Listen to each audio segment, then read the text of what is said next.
Hello everyone, welcome back to the playthrough. Let's get this damn thing off. Right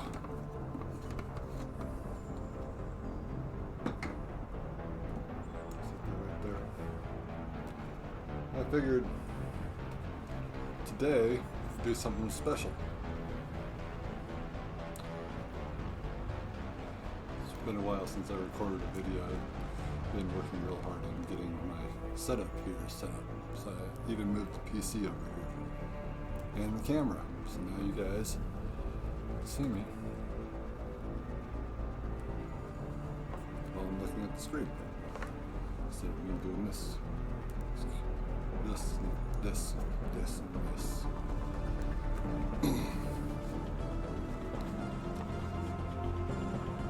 Today we're going to continue. We don't usually start from here. I just wanted to do that intro for you.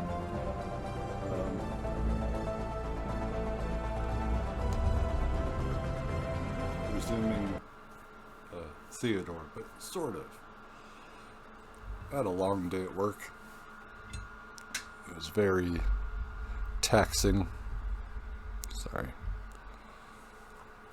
You know, and we did just get off Pharos, so, you know, and dealt with Thorian. So I figured while we still have to go talk with Tally, Rex, and Garrus, and Ashley, then maybe we could just do more of like a codex and chill, you know. So, I got my beer, and, you know, you guys grab your beers, grab your blunts, you know, grab your afternoon snack, grab whatever, hoist it up in the air, and join me in Codex and Chill. Let's make this a thing.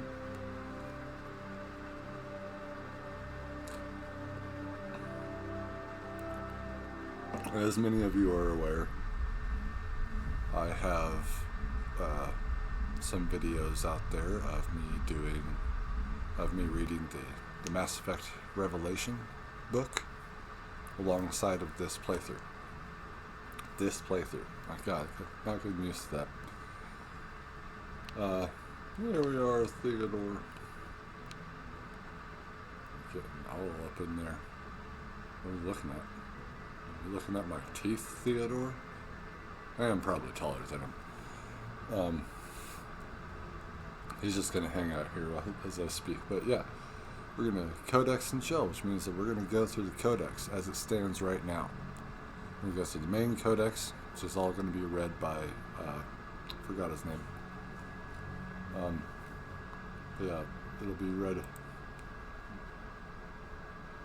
and then I'm going to read the secondary codex, because that is not voiced at all. So, you know, I'm just going to look this guy up real quick. Because he does a lot of work for this series, for these guys.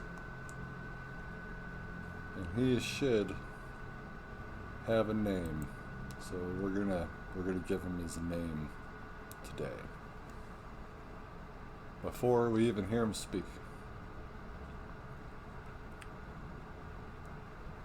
So I'm on IMDb right now, and you can see as you go through the list in Mass Effect 1 that everyone has a voice. We got all these guys on the left here, and as we go through it again, we will see that as well. You know, I'm probably gonna do this again for Mass Effect 2, Mass Effect 3, or really like any games that I'll play. I want to bring up who the voice actors are and see who plays all my favorite people. Codex narrator Neil Ross. Alright. So Neil, Mr. Neil Ross. Again, it's just going to be a chill episode, guys. So if you're looking for action, that's next time. You got to let me know down in the comments. Do we want to go to Vermeer or do we want to go to Novaria first? We already talked with him. He is disinterested in talking.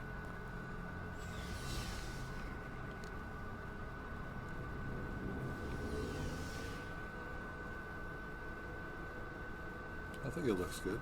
Do you guys think it looks good? Now I can go over here. And you can still see me. For when my dog needs me to pet her. And you'll be able to see her when she pops up here. So that's even better. So we'll sit like this so that it's easier for you to see if she pops up there onto the couch. Anyway. Had a rough mission down there. Commander, good to see you. You've been with CSEC a while. Have you seen much action? Well, not as much as you, but yeah, I've seen some interesting things. I'll bet you have. Anything in particular that stands out? I remember this Solarian geneticist I was sent to investigate.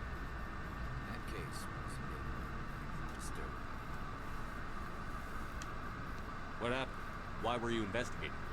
I was tasked with tracking the black market trade on the city now. Most of it harmless, nothing I needed to pursue. But during the course of my investigation, I noticed an increase in the trade of body parts, organs mostly. We usually get a few of those, but not the numbers I was seeing. We weren't sure if there was a new black market lab or if some freak was harvesting organs from citizens. You've seen this before on the Citadel? Every so often, some lab sells unwanted parts through the black market. They're not as bad as the sun. I remember this one L4 diplomat we caught in my first year on the job. He was hacking people up and selling their organs. I was stationed in a bit of a panic. But this case wasn't that clear-cut. Turns out there was more going on than we first realized. So how did you figure out what was happening? First, we got a hold of the sample and DNA tests. The weird thing was, the match led us to a Turian who was still alive and was very convinced he'd never lost his liver. After a bit of digging, we discovered this Turian worked briefly for Dr. Saley, the geneticist. So we went to his lab to find evidence of cloned organ development. There was nothing. No Solarian hearts, no Turian livers, not one Krogan testicle. You're kidding, right? Why would anyone want Krogan testicles? Some Krogan believe that testicle transplants can increase their virility, counteract the effects of the genophage. It doesn't work, but that doesn't stop them from buying. They'll pay up to 10,000 credits each. That's 40,000 for a full set. Somebody's making a killing. Probably the doctor. What did you do about the geneticist? I brought in some of his employees for interrogation to see if I could get them to talk. While I was interviewing one of them, I came across something suspicious.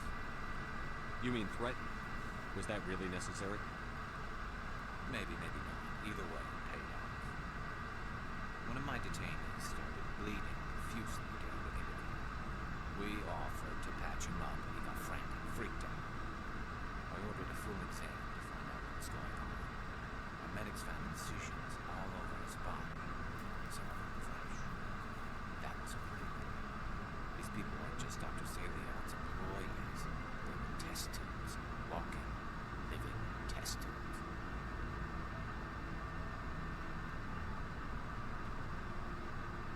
Boy, this game series really doesn't like to shy away from all the gruesome details.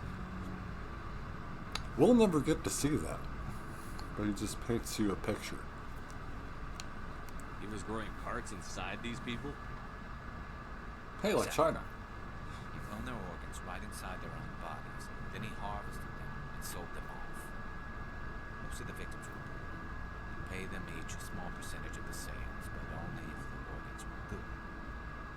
Sometimes an organ wouldn't grow properly, so he'd just leave them hidden. Most of them were a mess.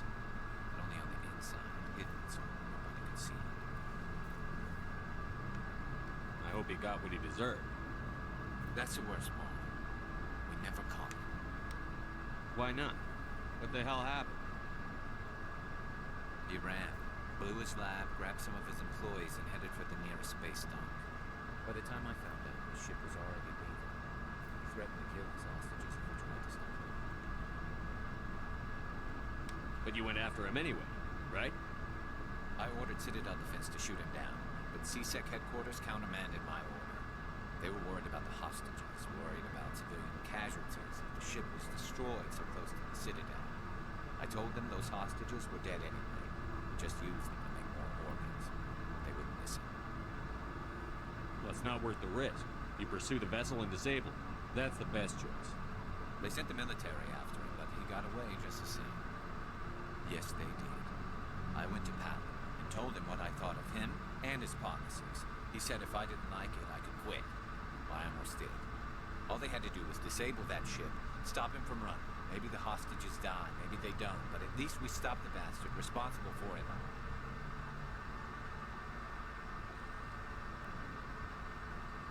I suppose I can see both sides. But what's done is done. I suppose. Can't waste too much time worrying about it now. Just wish I could have stopped him. That's all. Do you have any idea what happened to Dr. Salion? I sent out feelers from time to time, hoping to find something. I thought I'd found him a while back. He changed ships and changed his name to Dr. Hart, his idea of a job, I guess.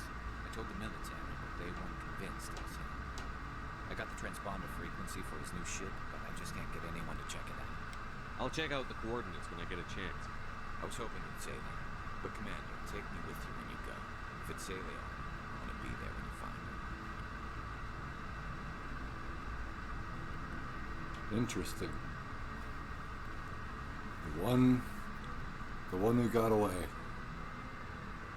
Dr. Salion. That's Garrus's one who got away. He's proud of his career, except for that. Yeah, sounds like a gruesome dude, but also entirely plausible for people to have their organs harvested and them not really know it.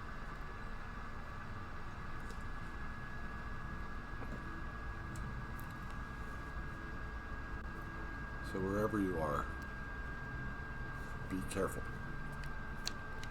It's a lesson from Garrus. What do you want? Commander? What's your opinion on the last mission? Gotta admire those colonials. That's about the worst place for a colony I've ever seen. Given the option, I'd get the hell out of Dodge. Do you have a few minutes to talk one-on-one? Sure.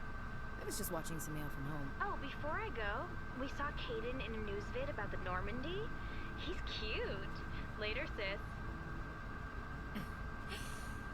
Let's pretend this never happened. Are you interested in the Lieutenant Chief? Of course not, sir. Fraternization is against regulations. What's up? You didn't come by to eavesdrop on family mail. Your family seems to be important to you. Yeah, we've always been close. Me and my sisters especially. With Dad on duty so much, I had to help Mom raise them. Did your father serve with the fleet?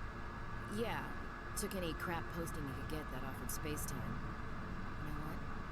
He worked his ass off trying to get recognized, but he never made it above serviceman 3rd class. He was real proud when I made chief. First thing he did was salute. What about your mother? You haven't mentioned her. You must know what military wives are like. Strong because they have to be, able to raise kids while Dad's away on a 6-month cruise. She has a degree in planetary geology. She and Dad both wanted to see new worlds. She gave up her career to raise us there. You have more than one sister? Sounds like a big family. Yeah, I'm the oldest, then Abby, then Lynn. Sarah's the youngest. She's still in high school. With 4 girls, Dad used to say he felt more outnumbered at home than on maneuvers. Where did you grow up? All over. We transferred a half a dozen times before I finished grade school. You go where personnel command sends you, right? I guess that's why I'm so tight with my sisters. We'd have to leave all our friends every 2 or 3 years.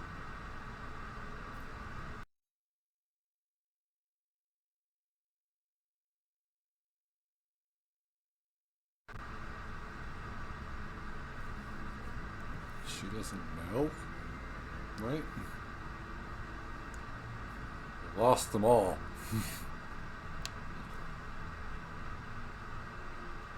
Or lack thereof.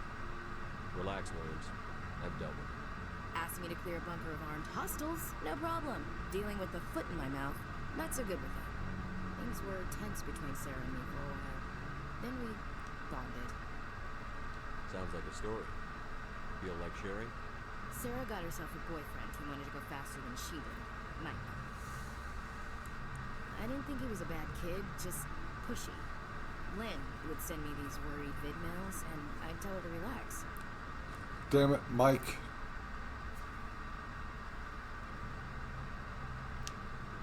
Where were you when this was going on? I was on active duty. Sarah's graduating high school this year. This was only a couple of years back. They were on amateur lawsuit. At the time, I was assigned to Chernobyl. Same cluster, but a dozen Hawaii away. Close enough to talk regularly, too far to make it back in an emergency. I couldn't afford a fast packet flight. If he really liked her, he wouldn't be pushy. Yeah, of course. If he didn't ask at all, I'd wonder if he thought Sarah was ugly. Damned if you do, damned if you don't. That's true. Mike thought they'd go for a romantic walk in the woods, because he figured it was past time they did the deed. She levered Mike face first into a tree and left. Didn't have a scratch on her. Good thing Mom and Dad had us all learn some kind of self-defense. I took emergency leave and walked Sarah to school for a few days. Why didn't you tell the police? She said it wouldn't solve the real problem, and she and Mike would both become household names. It was a small colony. I said it was her call to make, that we should let her do it her way. Mom was pretty pissed about that. You said all of your sisters learned self-defense? Lynn did pistol practice, but didn't like it. She's kind of nervous. Sarah took Aikido. Abby decided to learn the sword. She always was a little weird. Likes big skirts and tops you have to tie her into. They do great things to her figure, though. So, what did you learn? One of Dad's friends taught me Marine hand to hand. And she's a Marine.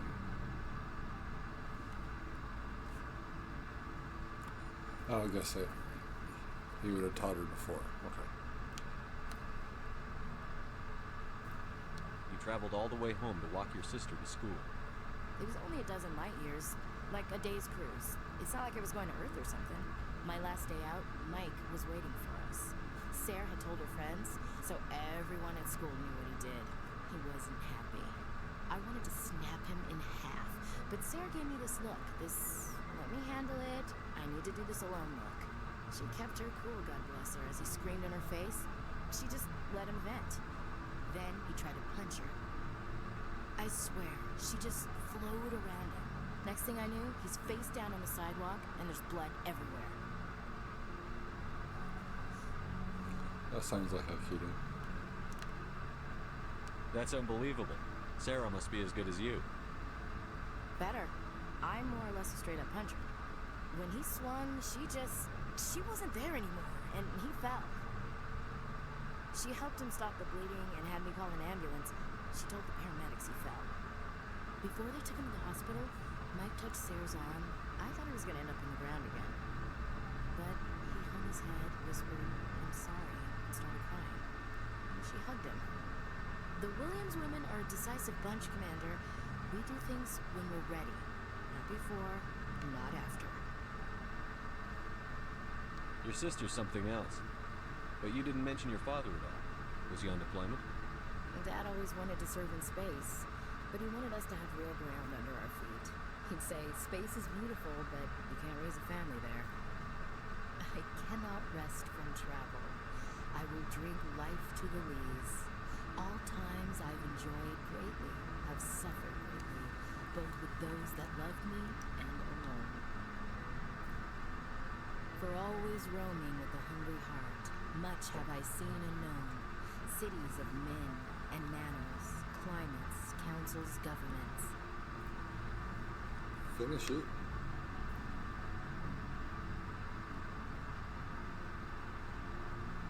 I didn't know you liked classical literature. Ulysses was my dad's favorite poem. Every time he shipped out, he recorded me reading it. He had a dozen versions when he retired. No? Come here.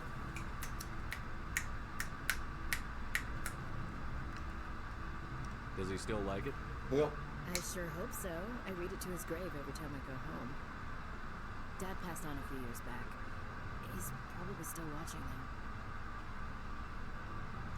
From the afterlife? You mean from wherever we go after death? Dead on, Skipper. He's with God now. He's with That's not a problem with you, is it? That I believe in God?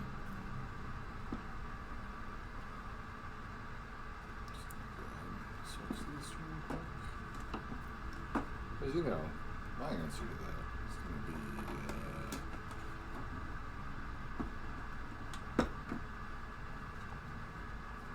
that's not very bright. You can't really see that. It's red. It's red now.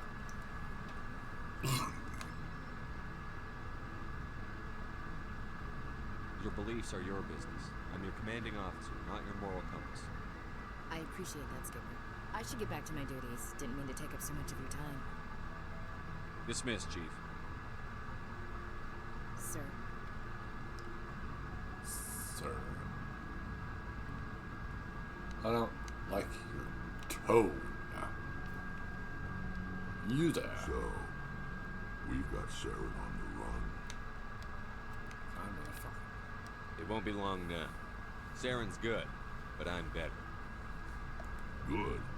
He's rotten. To the core. I could tell as soon as I met him.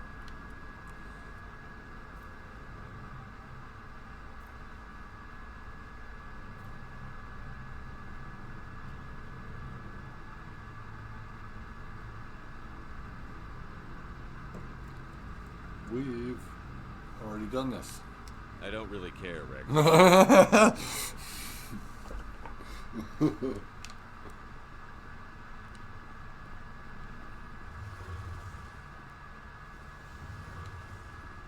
God, I hope that isn't the new default answer for that. Oh, hello, Shepard. Like I need this. Are you okay? I don't know. Your ship is amazing, and your crew's been really great to me, especially your chief engineer. But I just sort of feel out of place.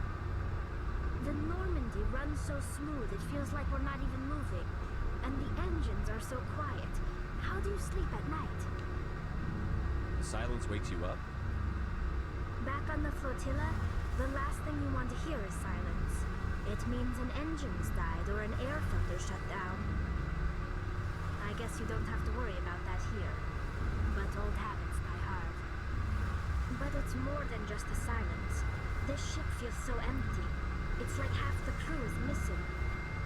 Back home, I couldn't wait to go on my pilgrimage. I couldn't wait to get away from the crowds. Now that I'm out here, Getting louder. I kind of miss them. Sometimes we don't appreciate what we have until it's gone. That's true. I'm starting to wonder if that's what the pilgrimage is really about. It's given me a whole new perspective on my people and our culture. You know, there's always a few who go on their pilgrimages and never return. I always assumed something bad happened to them. But maybe they just wanted a different life.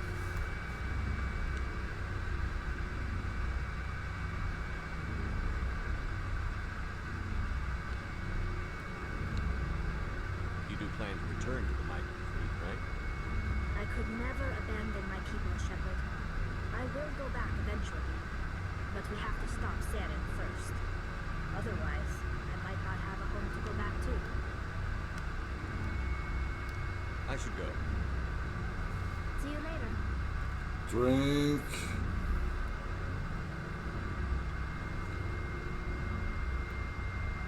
Every time it says it.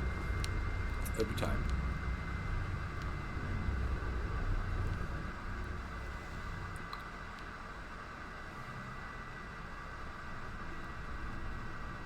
Damn it, Rex, why don't you have anything new to say? So, we've got Saren on the It's run. just fucking possible. It won't be long now. Saren's good, but I'm better. Good. He's rotten. To the core. I could tell as soon as I met him. Why didn't you tell me this sooner? I would have. Actually, I don't care about that. I think I'd like to hear about it just the same. This was a while ago. A bunch of mercs were bragging about a job out near the edges of the terminus systems. They said it paid well and the boss was never around to ride them. They said he was looking for more men, too. So I checked it out. I didn't know Saren was openly recruiting mercs. It wasn't that open, and he only showed his face once.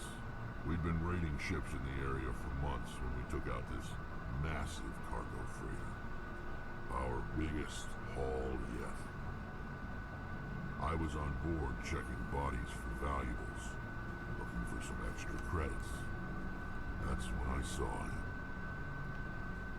What did Saren want with the ship? I don't know what he wanted.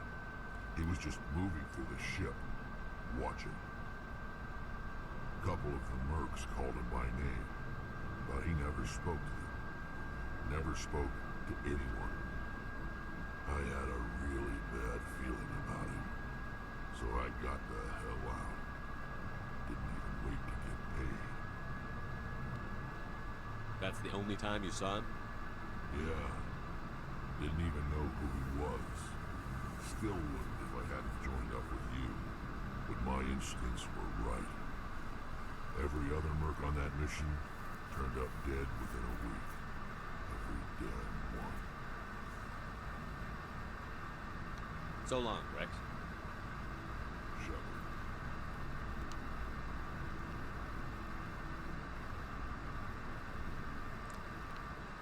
Fun story. You gotta love those fun stories. It's like, oh man, I wish I was just cuddled up with my blanket and my stuffed up koala. His name is Bruno. Just hearing that lovely story from his grumbling voice as I drift off to sleep. Ah. Mercenaries and death. Everything's great. Oh, Saren was there too. Ooh.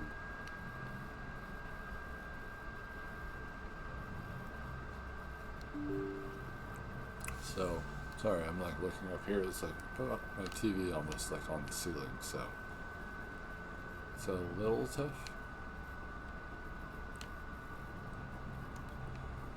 Joker said his thing about he'll think about taking his next shore leave here. No. No, he didn't. No, he didn't. All right.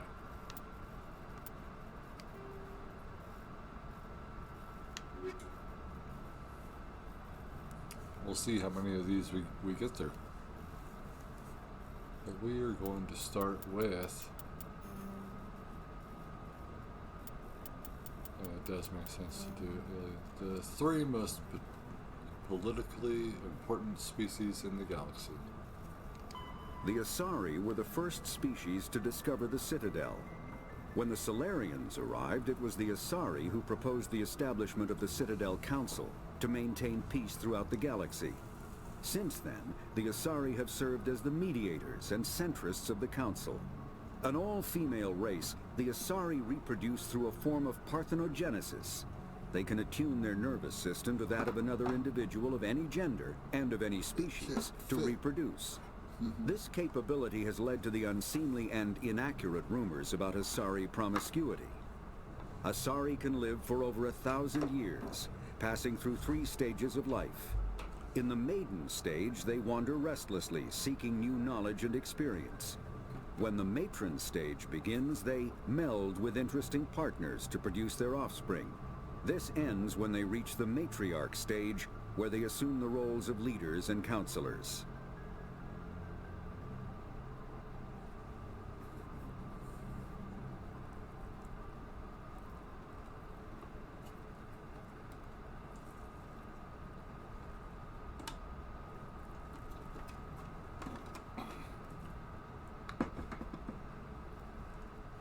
Well then.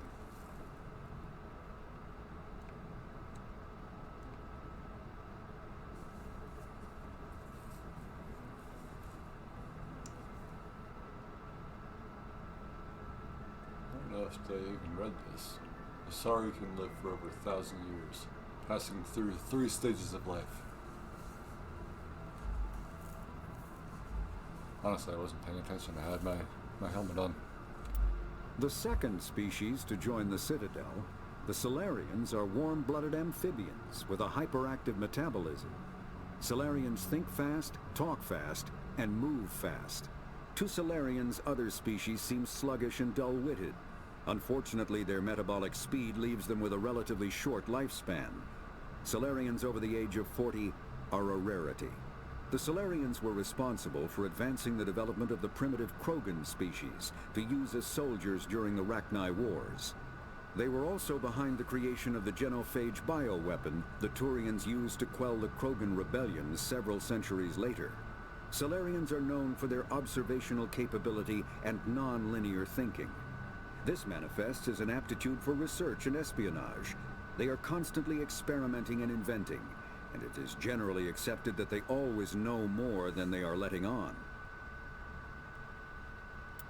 Roughly 1,200 years ago, the Turians were invited to join the Citadel Council to fulfill the role of galactic peacekeepers. The Turians have the largest fleet in Citadel space, and they make up the single largest portion of the Council's military forces. As their territory and influence has spread, the Turians have come to rely on the Solarians for military intelligence and the Asari for diplomacy.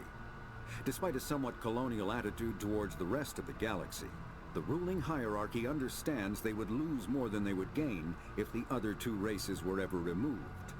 Turians come from an autocratic society that values discipline and possesses a strong sense of personal and collective honor.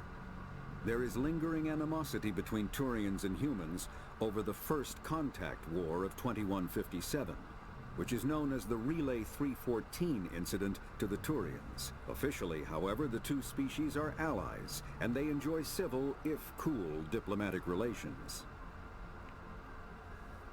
So those are your 3 guys, and they're represented with their 3 counselors on the council.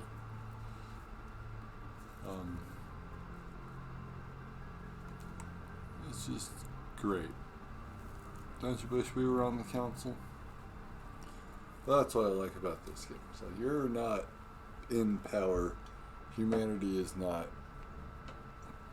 We're the newcomers, you know. It's like, so we're alien. So everyone's more like racist towards us. I mean, they're still racist towards each other, but they're racist towards us. And yeah. Where's my other hat? Put my hat on. Ugh. Hair's still wet.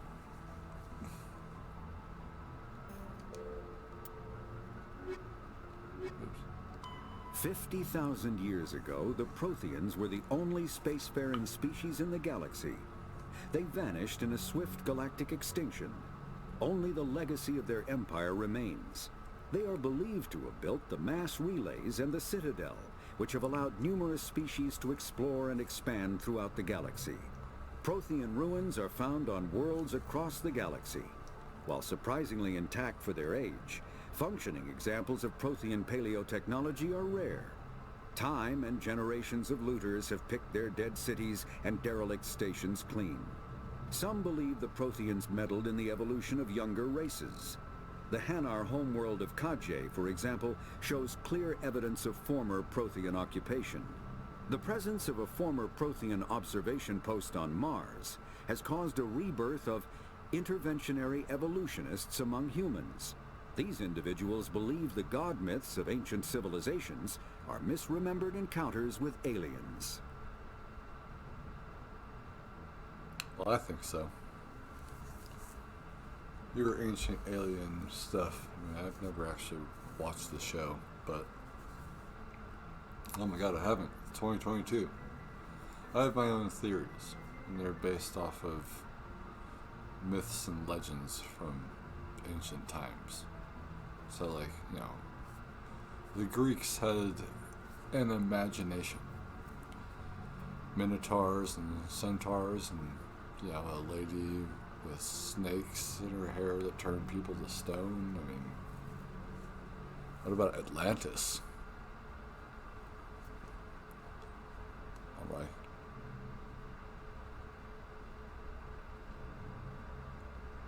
What's going on here?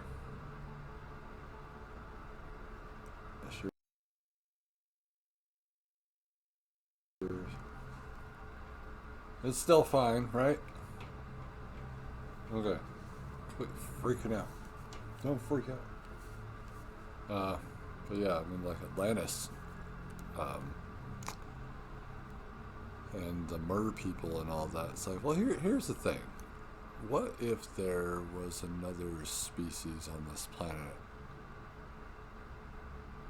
and, you know, and highly intelligent like we are, actually more intelligent than we are, and they live under the ocean?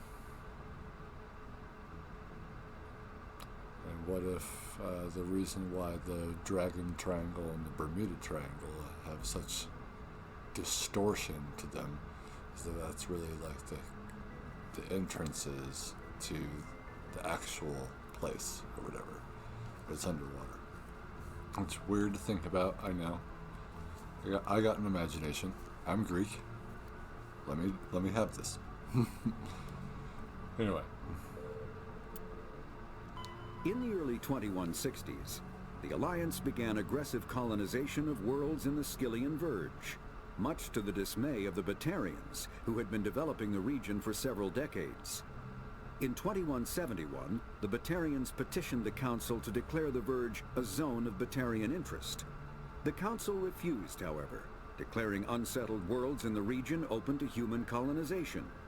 In protest, the Batarians closed their Citadel embassy and severed official diplomatic relations with the Council, effectively becoming a rogue state. They instigated a proxy war in the Verge by funneling money and weapons to criminal organizations, urging them to strike at human colonies. Hostilities peaked with the Scythian Blitz of 2176, an attack on the human capital of Elysium by Batarian-funded pirates and slavers. In 2178, the Alliance retaliated with a crushing assault on the moon of Torfin, long used as a staging base by Batarian-backed criminals. In the aftermath, the Batarians retreated into their own systems and are now rarely seen in Citadel space. The Elcor are a Citadel species native to the high-gravity world Dakuna. They are massive creatures, standing on 4 muscular legs for increased stability. Elcor move slowly, an evolved response to an environment where a fall can be lethal.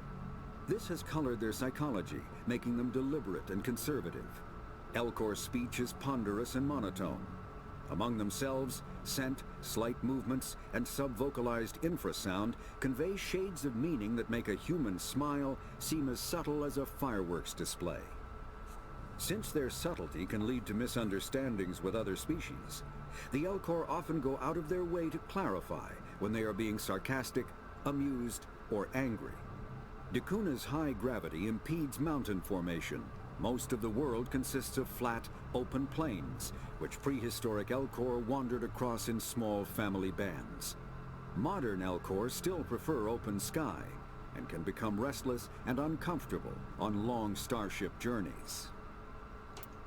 The Geth are a humanoid race of networked AIs. They were created by the Quarians 300 years ago as tools of labor and war. When the Geth showed signs of self-evolution, the Quarians attempted to exterminate them. The Geth won the resulting war. This example has led to legal, systematic repression of artificial intelligences in galactic society. The Geth possess a unique distributed intelligence. An individual has rudimentary animal instincts, but as their numbers and proximity increase, the apparent intelligence of each individual improves. In groups, they can reason, analyze situations, and use tactics, as well as any organic race. Geth space is located at the trailing end of the Perseus Arm, beyond the lawless Terminus systems. The Perseus Veil, an obscuring dark nebula of opaque gas and dust, lies between their space and the Terminus systems. When the Asari discovered the Citadel, they also discovered the Keepers, a docile, multi-limbed insect race that seemingly exists only to maintain and repair the Great Prothean Station. Early attempts to communicate with or study the Keepers were failures, and it is now illegal to interfere with or impede Keeper activity. Because they are completely non-threatening, Keepers have become virtually invisible to everyone else. Similarly, they seem indifferent to other species, except for their tendency to help new arrivals integrate themselves into the Citadel. No matter how many Keepers die due to old age, violence, or accident, they maintain a constant number. No one has discovered the source of new Keepers, but some hypothesize they are genetic constructs, biological androids created somewhere deep in the inaccessible core of the Citadel itself. The Krogan evolved in a hostile and vicious environment. Until the invention of gunpowder weapons, eaten by predators was still the #1 cause of Krogan fatalities. Afterwards, it was death by gunshot. When the Solarians discovered them, the Krogan were a brutal, primitive species, struggling to survive a self-inflicted nuclear winter. The Solarians culturally uplifted them, teaching them to use and build modern technology, so they could serve as soldiers in the Rachni War. Liberated from the harsh conditions of their homeworld, the quick-breeding Krogan experienced an unprecedented population explosion. They began to colonize nearby worlds. Even though these worlds were already inhabited, the Krogan rebellions lasted nearly a century, only ending when the Turians unleashed the Genophage, a Solarian-developed bioweapon that crushed all Krogan resistance. The Genophage makes only 1 in 1,000 pregnancies viable, and today the Krogan are a slowly dying breed. Understandably, the Krogan harbor a grudge against all other species, especially the Turians. We're going to get into these guys. All these non-council races here after. Driven from their home system by the Geth nearly 3 centuries ago, most Quarians now live aboard the Migrant Fleet, a flotilla of 50,000 vessels ranging in size from passenger shuttles to mobile space stations. Home to 17 million Quarians, the flotilla understandably has scarce resources. Because of this, each Quarian must go on a rite of passage known as the pilgrimage when they come of age. They leave the fleet and only return once they have found something of value they can bring back to their people. Other species tend to look down on the Quarians for creating the Geth and for the negative impact their fleet has when it enters a system. This has led to many myths and rumors about the Quarians, including the belief that underneath their clothes and breathing masks, they are actually cybernetic creatures, a combination of organic and synthetic parts. The Volus are a member species of the Citadel with their own embassy, but they are also a client race of the Turians. Centuries ago, they were voluntarily absorbed into the hierarchy, effectively trading their mercantile prowess for Turian military protection. Erun, their homeworld, lies far beyond the normal life zone of its star. However, the world has a high-pressure greenhouse atmosphere that traps enough heat to support an ammonia-based biochemistry. As a result, the Volus must wear pressure suits and breathers when dealing with other species, as conventional nitrogen-oxygen air mixtures are poisonous to them, and in the low-pressure atmospheres tolerable to most species, their flesh will actually split open. Volus culture is tribal, bartering lands and even people to gain status. This culture of exchange inclines them to economic pursuits. It was the Volus who authored the Unified Banking Act, and they continue to monitor and balance the Citadel economy. Oh, we got a lot there.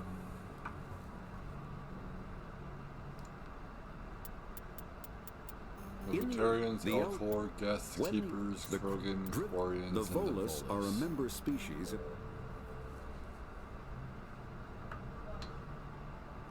And it's weird, because it's like... So the Solarians discovered the Krogan after they nearly wiped themselves out. and I guess helped them, like uplifted them to where they are now. It's like they were not ready for that. Nuclear fallout. We have not experienced that as humans, but whew. And then the Geth being created to be soldiers and laborers. And then as soon as there was started getting intelligence, then they just were like, oh, let's destroy them. And I'm going to stop this right here. Go on a little bit of a break, and we will continue. Alright, guys. We're back. So yeah, the Quarians created the Geth to be laborers and tools of war, and as soon as they gained some consciousness, they decided to try to wipe them out. That went perfectly for them, didn't it? But, I mean, like, and I can see on the Quarian side, like, whenever their flotilla goes into another system, that they literally would have the potential to take out the military in that system and take over a planet. They have enough ships in that flotilla to do that. So the concerns of other races are good, but when we have the Volus, we need those pressure suits so that they don't split open. Ew. I don't even want to know what they look like now. Non-sapient creatures. You just keep that pressure suit on, okay? After the Geth secure a location, they round up and impale dead and living bodies on mechanical spikes. The spikes rapidly transform these victims into withered husks, extracting water and trace minerals, and replacing them with cybernetics. The cybernetics reanimate the lifeless flesh and tissue, transforming the bodies into mindless killing machines.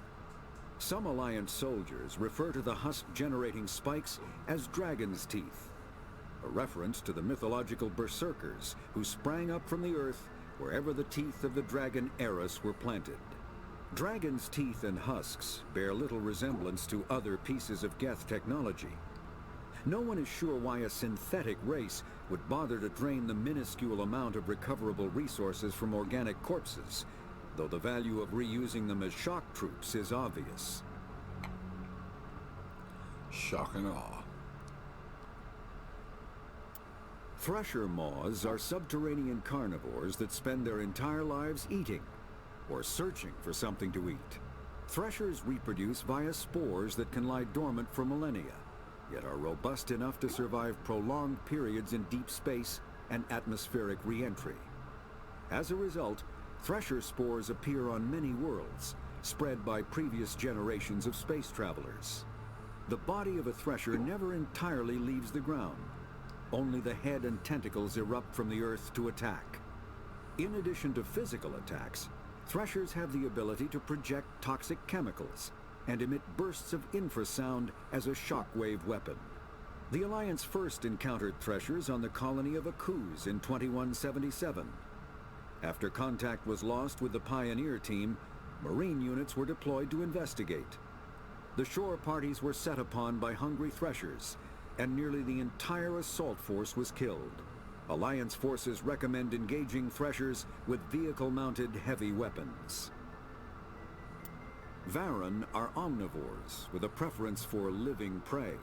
Originally native to the Krogan homeworld of Tuchanka, they are, like most life from Tuchanka, savage, clannish, and consummate survivors.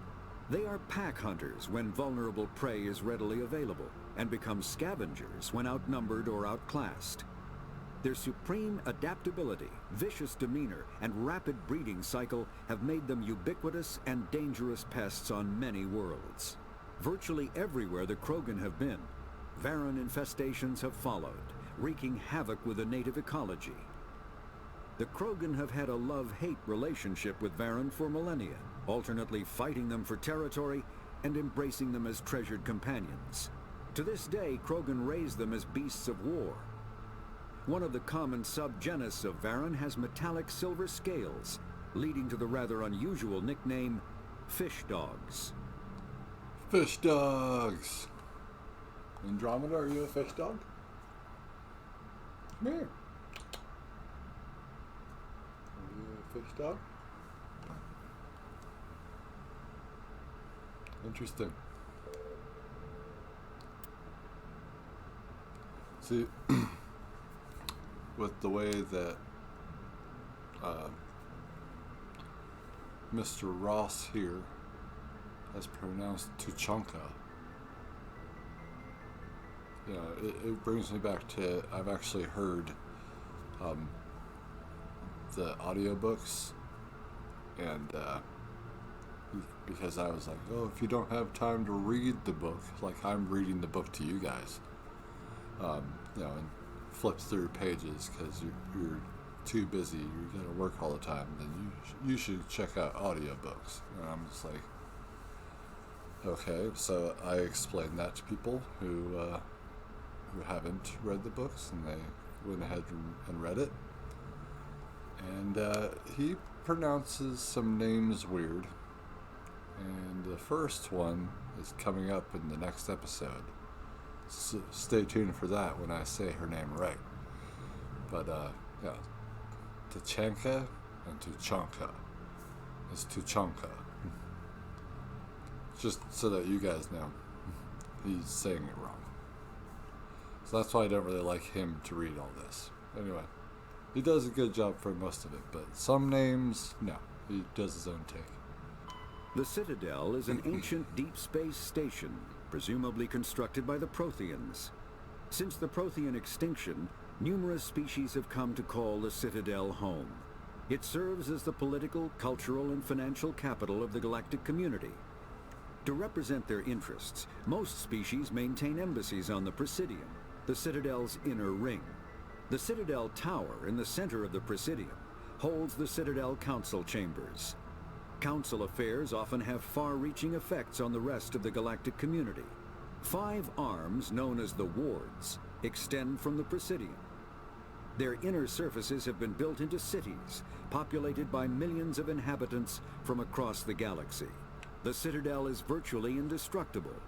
If attacked, the station can close its arms to form a solid, impregnable shell. For as long as the station has existed, an enigmatic race called the Keepers has maintained it. We'll learn about them soon. There is a side mission in the Citadel, which is where we're going to go next. The Council is an executive committee composed of representatives from the Asari Republics, the Turian Hierarchy, and the Solarian Union. Though they have no official power over the independent governments of other species, the Council's decisions carry great weight throughout the galaxy. No single Council race is strong enough to defy the other two, and all have a vested interest in compromise and cooperation. Each of the Council species has general characteristics associated with the various aspects of governing the galaxy. The Asari are typically seen as diplomats and mediators. The Solarians gather intelligence and information. The Turians provide the bulk of the military and peacekeeping forces. Any species granted an embassy on the Citadel is considered an associate member, bound by the accords of the Citadel Conventions. Associate members may bring issues to the attention of the Council, though they have no input on the decision.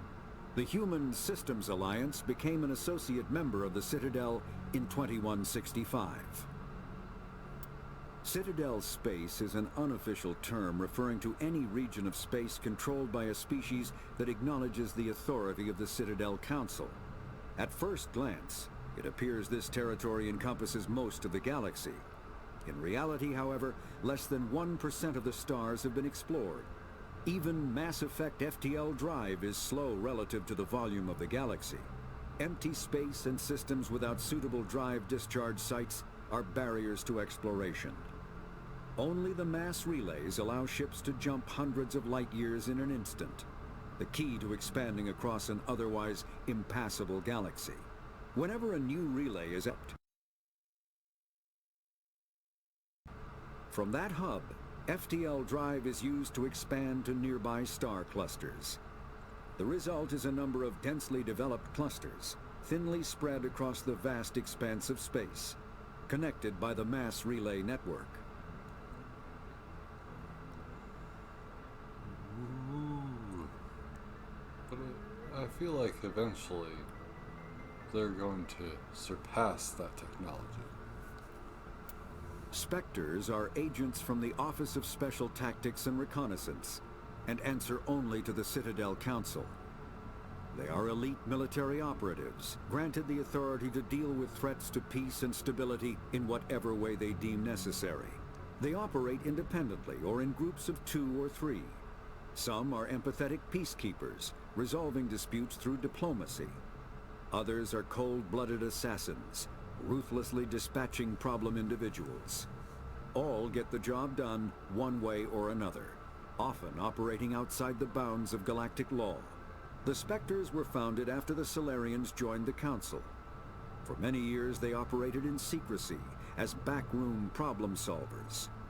Only after the Krogan rebellions did their activities become publicized. Assignment of a Spectre is less contentious than a military deployment, but makes it clear that the Council is concerned about a situation. We're a Spectre, and that's Nihilus. We miss you, Nihilus. Humanity's first contact with an alien race occurred in 2157.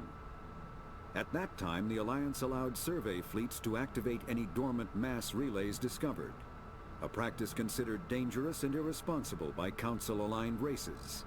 When a Turian patrol discovered a human fleet attempting to activate a relay, they attacked. One human vessel survived, retreating to the colony of Shanxi. The Turians followed, quickly defeating the local forces. Shanxi was occupied, the first and to date only human world to be conquered by an alien species. The Turians believed the handful of ships they defeated represented the bulk of human defenses, so they were unprepared when the Second Fleet, under Admiral Castany Drescher, launched a strong counteroffensive, evicting them from Shanxi. The Turians mobilized for full-scale war, drawing the attention of the rest of the galaxy. The Council quickly intervened, forcing a truce. Fortunately for humanity, the First Contact War was ended with a diplomatic solution.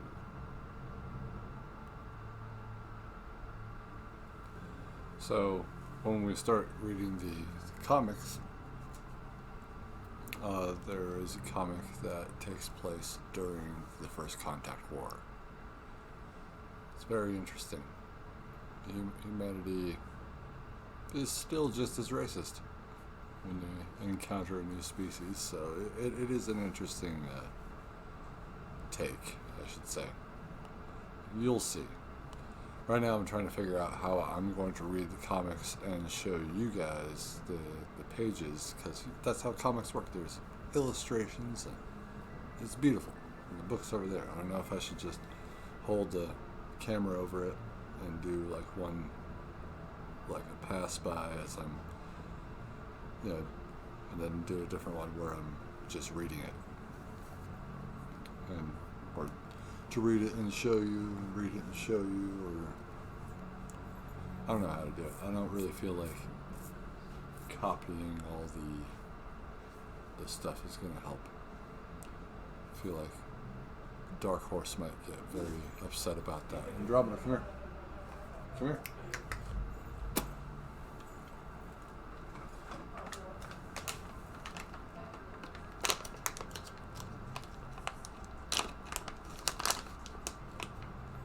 No, come here. Come here. No, come here. Heel. Sorry about that. The Systems Alliance is an independent supranational government representing the interests of humanity as a whole. The Alliance is responsible for the governance and defense of all extrasolar colonies and stations. The Alliance grew out of the various national space programs as a matter of practicality. Sol's planets had been explored and exploited through piecemeal national efforts. The expense of colonizing entire new solar systems could not be met by any one country. With humans knowing that alien contact was inevitable, there was enough political will to jointly fund an international effort. Still, the alliance was often disregarded by those on Earth until the First Contact War.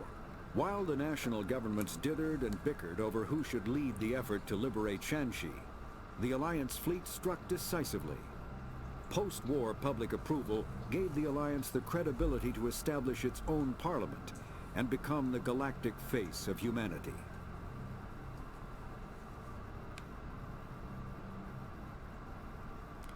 So there's our little bit of history.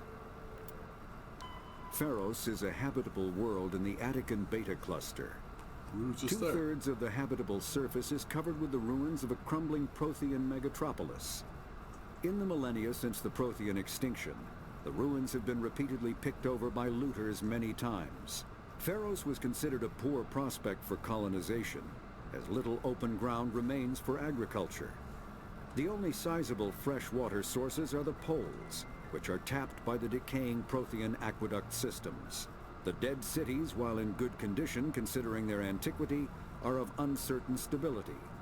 Ground level is congested by a dozen meters of fallen debris, and the air is fouled by dust. In 2178, the Human Exogeny Corporation announced its intention to place a permanent colony on Pharos to thoroughly explore the ruins. The pioneer settlement was placed on the upper levels of several intact skyscrapers, using the surviving Prothean aqueducts and rooftop hydroponic gardens to support the population. You're not on camera, Andromeda. You're not on camera. Not over here. Up here. Up here. You're behind the helmet.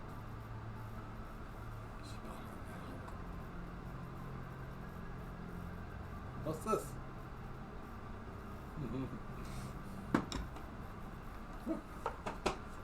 Here.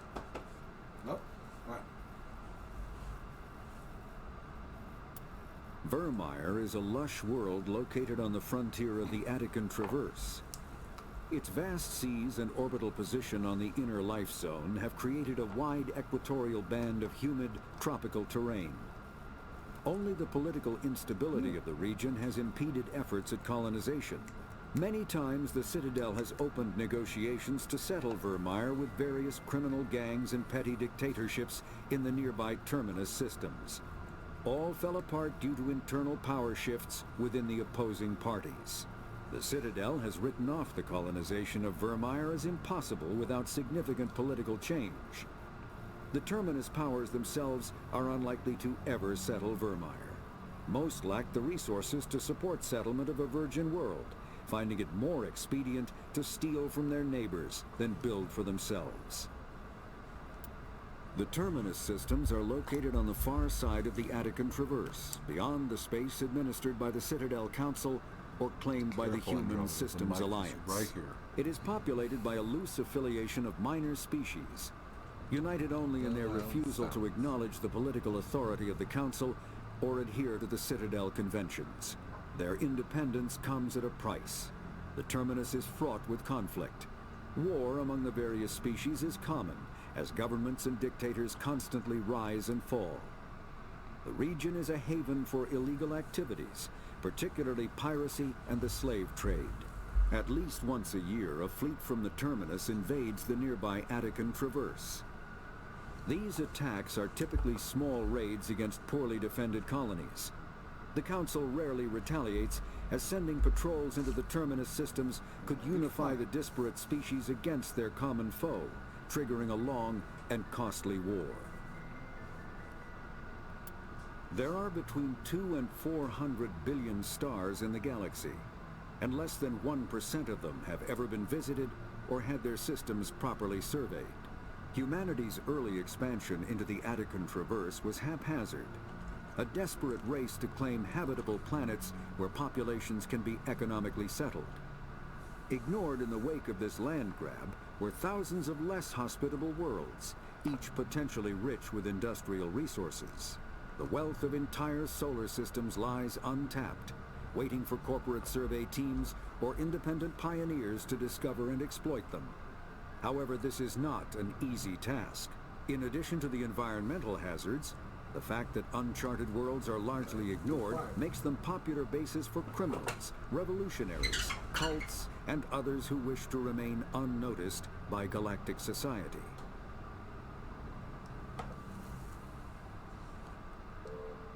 Interesting. So we got to learn a little bit about Vermeer. I guess it's in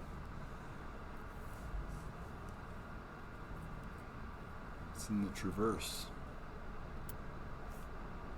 Faster-than-light drives use element zero cores to reduce the mass of the ship, allowing higher rates of acceleration.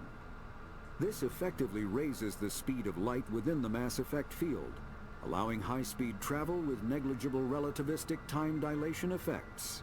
Starships still require conventional thrusters, chemical rockets, commercial fusion torch, economy ion engine, or military anti-proton drive, in addition to the FTL drive core. With only a core, a ship has no motive power. The amount of EZO and power required for a drive increases exponentially to the mass being moved and the degree it is being lightened. Very massive ships, or very high speeds, are prohibitively expensive. If the field collapses while the ship is moving at faster than light speed, the effects are catastrophic. The ship is snapped back to sublight velocity, the enormous excess energy shed in the form of lethal Cherenkov radiation.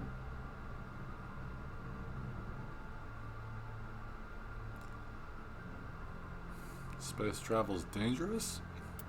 Larger warships are generally classified in one of four weights.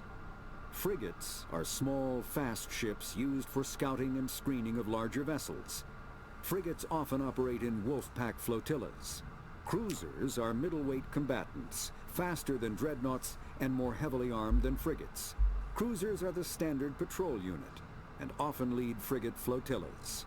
Dreadnoughts are kilometer-long capital ships mounting heavy, long-range firepower.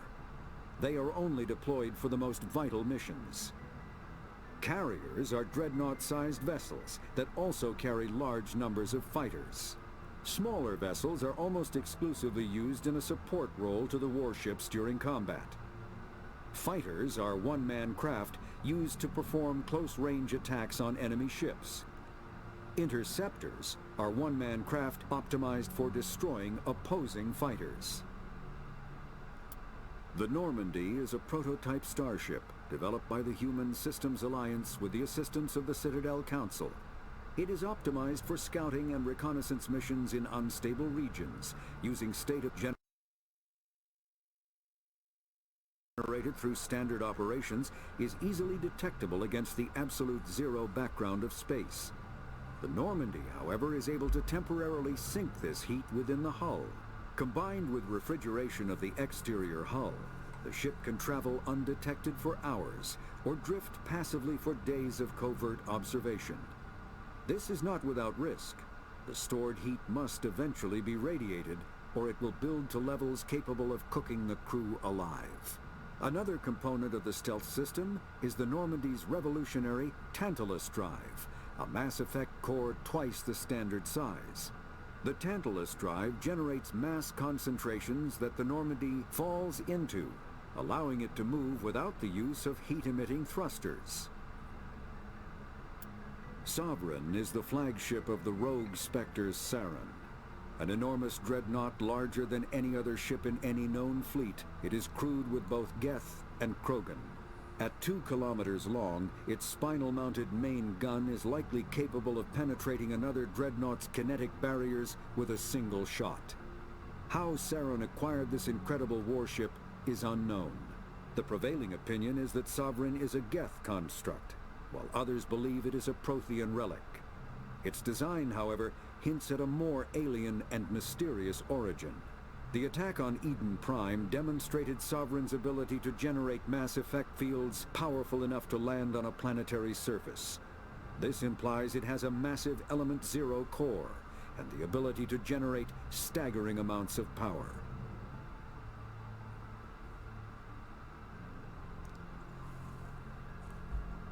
Frightening. Ship mobility dominates space combat. The primary objective is to align the mass accelerator along the bow with the opposing vessel's broadside. Battles typically play out as artillery duels, fought at ranges measured in thousands of kilometers, though assaults through defended mass relays often occur at knife fight ranges, as close as a few dozen kilometers. Most ship-to-ship engagements are skirmishes between patrol vessels of cruiser weight and below, with dreadnoughts and carriers only deployed in full-scale fleet actions. Battles in open space are short and often inconclusive, as the weaker opponent typically disengages. Once a ship enters FTL flight, the combat is effectively over. There are no sensors capable of tracking them, or weapons capable of damaging them. The only way to guarantee an enemy will stand and fight is to attack a location they have a vested interest in, such as a settled world or a strategically important mass relay. Or you could engage combat and take out their engines immediately.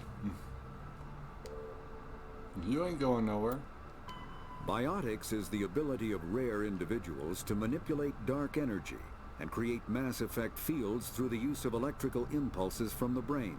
Intense training and surgically implanted amplifiers are necessary for a biotic to produce mass effect fields powerful enough for practical use. The relative strength of biotic abilities varies greatly among species and with each individual. There are 3 branches of biotics. Telekinesis uses mass-lowering fields to levitate or impel objects. Mass-raising kinetic fields are used to block or pin objects. Spatial distortion uses rapidly shifting mass fields to shred objects. Most organic species are capable of developing biotic abilities, though there are risks involved. Biotics are the result of an in utero exposure to element 0. This usually causes fatal cancers in the victim, but in rare cases, it coalesces into nodules within the fetus's developing nervous system. That's disgusting. An artificial intelligence is a self-aware computing system capable of learning and independent decision-making. Creation of a conscious AI requires adaptive code, a slow, expensive education, and a specialized quantum computer called a blue box. An AI cannot be transmitted across a communication channel or computer network. Without its blue box, an AI is no more than data files. Loading these files into a new blue box will create a new personality, as variations in the quantum hardware and runtime results create unpredictable variations. The Geths serve as a cautionary tale against the dangers of rogue AI, and in Citadel space, they are technically illegal. Advocacy groups argue, however, that an AI is a living, conscious entity, deserving the same rights as organics. They argue that continued use of the term artificial is institutionalized racism on the part of organic life. The term synthetic is considered the politically correct alternative. A virtual intelligence is an advanced form of user interface software. VIs use a variety of methods to simulate natural conversation, including an audio interface and an avatar personality to interact with. Although a VI can provide a convincing emulation of sentience, they are not self-aware, nor can they learn or take independent action. VIs are used as operating systems on commercial and home computers. Minimal VI agents are also available. Agents are compact and specialized. Some serve as personal secretaries, filtering calls and scheduling meetings based on user-defined priorities. Others are advanced search engines, propagating themselves across the extranet to collate user-requested data. Commercial VIs in a variety of stock personalities are available at any software retailer. Boutique firms and hobbyists also build unique VIs to personal specification. Although software emulation of living personalities is illegal, reconstructions of famous historical figures are common. When subjected to an electrical current, the rare material dubbed Element 0, or EZO, emits a dark energy field that raises or lowers the mass of all objects within it. This mass effect is used in countless ways, from generating artificial gravity to manufacturing high-strength construction materials. It is most prominently used to enable faster-than-light space travel. ESO is generated when solid matter, such as a planet, is affected by the energy of a star going supernova. The material is common in the asteroid debris that orbits neutron stars and pulsars. These are dangerous places to mine, requiring extensive use of robotics, telepresence, and shielding to survive the incredible radiation from the dead star. Only a few major corporations can afford the setup costs required to work these primary sources. Humanity discovered refined element zero at the Prothean Research Station on Mars, allowing them to create mass effect fields and develop FTL travel. Element zero can increase or decrease the mass of a volume of space-time when subjected to an electrical current. With a positive current, mass is increased. With a negative current, mass is decreased. The stronger the current, the greater the magnitude of the dark energy mass effect. In space, low-mass fields allow FTL travel and inexpensive surface-to-orbit transit. High-mass fields create artificial gravity and push space debris away from vessels. In manufacturing, low-mass fields permit the creation of evenly blended alloys, while high-mass compaction creates dense, sturdy construction materials. The military makes extensive use of mobility-enhancing technologies, with Mass Effect utilizing fighting vehicles standard frontline issue in most military forces. Mass Effect fields are also essential in the creation of kinetic barriers or shields to protect against enemy fire. Mass relays are feats of Prothean engineering advanced far beyond the technology of any living species. They are enormous structures scattered throughout the stars and can create corridors of virtually mass-free space, allowing instantaneous transit between locations separated by years or even centuries of travel using conventional FTL drives. Primary mass relays can propel ships thousands of light years, often from one spiral arm of the galaxy to another. However, they have fixed one-to-one connections. A primary relay connects to one other primary relay and nowhere else. Secondary relays can only propel ships across a few hundred light years. However, they are omnidirectional. A secondary relay can send a ship to any other relay within its limited range. There are many dormant primary relays whose corresponding twins have not yet been located. These are left inactive until their partner is charted, as established civilizations are unwilling to blindly open a passage that might connect them to a hostile species. Oh, imagine doing that. Imagine opening up a portal and then all of a sudden it was just a flood, like almost like water's just pouring through walls, just enemies this big crawling all over you. Imagine that. Just imagine it. Told you I have a great mind. Combat hard suits use a dual-layer system to protect the wearer. The inner layer consists of fabric armor with kinetic padding. Areas that don't need to be flexible, such as the chest or shins, are reinforced with sheets of lightweight, ablative ceramic. The outer layer consists of automatically generated kinetic barriers.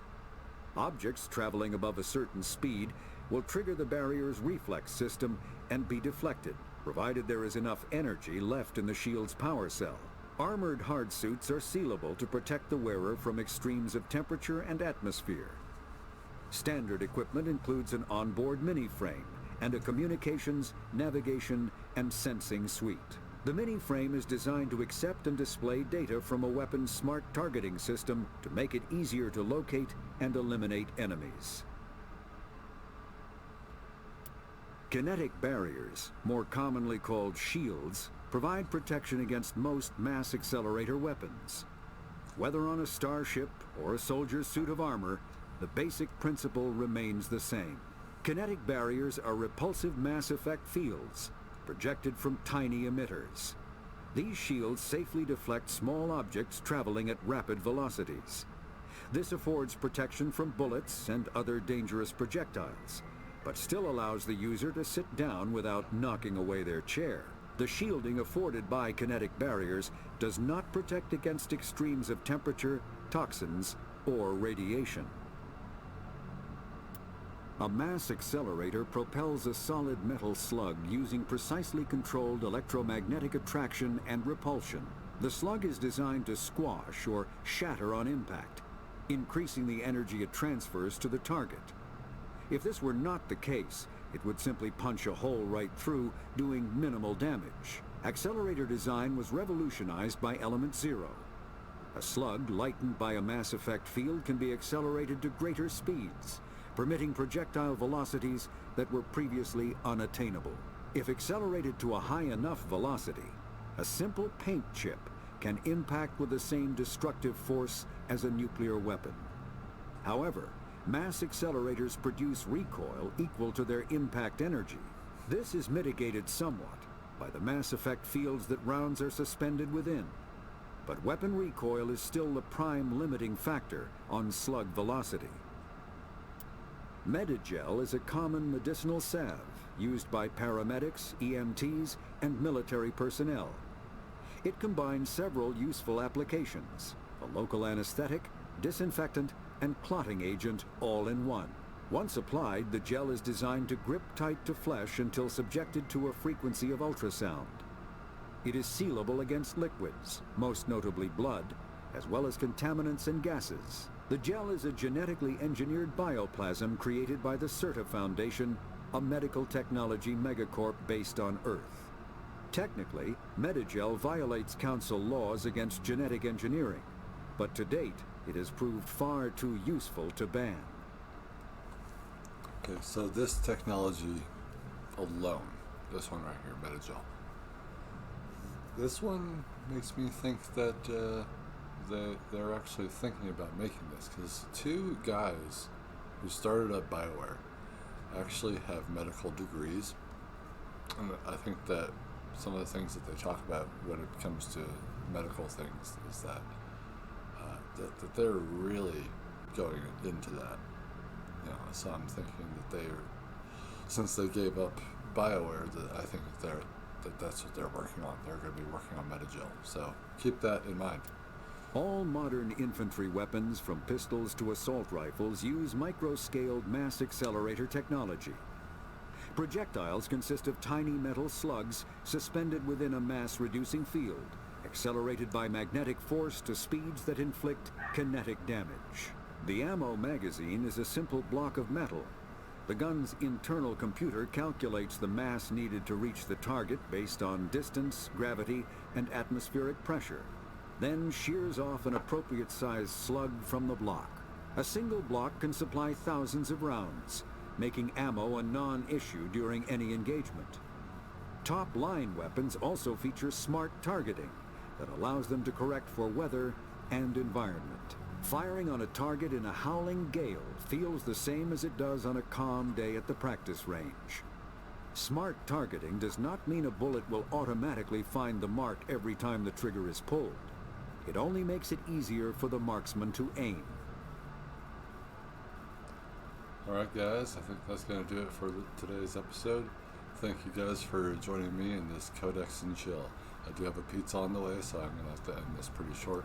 But thank you guys for joining. Check out the other videos on the channel, and make sure you subscribe for more content coming up. Thank you again, and see you next time in the next episode. Woo! So, yeah, I know I had already said that it was the end of the episode, but that was because I was literally 2 seconds away from having the guy knock on the door. So I didn't really want to get that interruption and then be all pissed off about it. But, you know, I did kind of go through it. Again, like, subscribe, leave comments down below about what you think and all that. But let's have some discussions about what we just learned. But again, like Codex and Chill, it was really nice. I think we will do another episode of these. Of course, next time I'm going to be reading it, but we are going to have more things to discuss. We don't know everything yet. And then again, we'll do that in the next game and in the final game as well. But it's going to be more like what I'm doing with the reading and all that. So we're just doing our thing, you know? So I'm doing this for you guys because I want to. This is something that makes me happy. So And like, I want to do it too. So I've always wanted to do this. So I'm glad that you guys could join us on the journey and all that, and have some drinks or smoke some blunts or do whatever you were doing. You know, chilling at work, I guess, and listening to the codex. But yeah, in the next episode, and if you guys are watching and you do have a comment that you'd like to make or a suggestion, it's like, leave it down there, because in the next episode we're either going to go to Vermeer or we're going to go to Novaria. So let me know down in the comments which one we should do first.